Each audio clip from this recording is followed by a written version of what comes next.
আজকে আমি তোমাদের সাথে একটা সবজি খিচুড়ির রেসিপি শেয়ার করব। আসসালামু আলাইকুম আপুরা, কি অবস্থা সবার? অনেকদিন হলো তোমাদের সাথে বড় কোনো ভিডিও শেয়ার করতে পারছি না।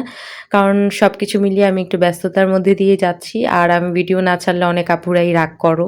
আমাকে অনেকেই মেসেজ করে বলো। তো তার জন্য অনেক বেশি ধন্যবাদ যে তোমরা আমাকে এত বেশি মনে করো। তো চলো তোমাদের কথা মনে করে আমিও চলে এলাম আজকে। আজকে আমি তোমাদের সাথে একটা খুবই মজাদার ইজি সবজি খিচুড়ি রান্না করে দেখাবো। আর আজকের এই রেসিপিটা কিন্তু আমি খুবই তাড়াহুড়ার মধ্যে দিয়ে করেছি। তাই কেউ জাজ করবে না যে এমন কেন? এটা করেছো কেন? এখানে রেখে কেটেছো কেন? তো আমি সবকিছু অনেক তাড়াহুড়ার মধ্যে দিয়ে করেছি। কারণ আমার বাবু অনেক বেশি কান্না করছিল। কিন্তু আমি আসলে সবকিছুই মেইনটেইন করার চেষ্টা করি যতটুকু পসিবল। যেমন আমি বাচ্চাটাকেও যেমন দেখি, আমার সংসারটাও ঠিক রাখার চেষ্টা করি। তারপর আমার সোশ্যাল লাইফটাও ঠিক রাখার চেষ্টা করি। আমার এইসব পেজ-টেজ সামলানোটাও ঠিক রাখার চেষ্টা করি যতটা পসিবল হয়। তো সেই কারণেই এত তাড়াহুড়ার মধ্যেও আমি ভিডিওটা করছিলাম। অনেকেই এটা নিয়ে কথা বলতে পারে তাই আমি আগেই বলে দিলাম। তো এখানে আমি ৩ রকমের ডাল নিয়ে নিয়েছি। আমি এখানে বুটের ডাল, মসুরির ডাল, মুগ ডাল এই ৩ ধরনের ডাল ব্যবহার করেছি। তোমরা চাইলে আরো অন্য কোনো ডাল যদি ব্যবহার করতে চাও ব্যবহার করতে পারো। আর এখানে আমি চালের পরিমাণ একটু কম নিয়েছি। আমি প্রোটিনের মাত্রাটাই বেশি রেখেছি। কারণ আমি চাই না এখন আমার বাচ্চার আর ওয়েট বাড়ুক। কারণ আমার বাচ্চা একদম পারফেক্ট একটা ওয়েটে আছে। তোমরা যারা চাও যে বাচ্চার ওয়েটটা একটু বাড়বে বা যাদের বাচ্চাদের ওজন একটু বাড়াতে চাও তারা ডেফিনিটলি এখানে চালের পরিমাণটা একটু বাড়িয়ে দিতে পারো। আর এখানে তোমরা চাইলে আলু ব্যবহার করতে পারো।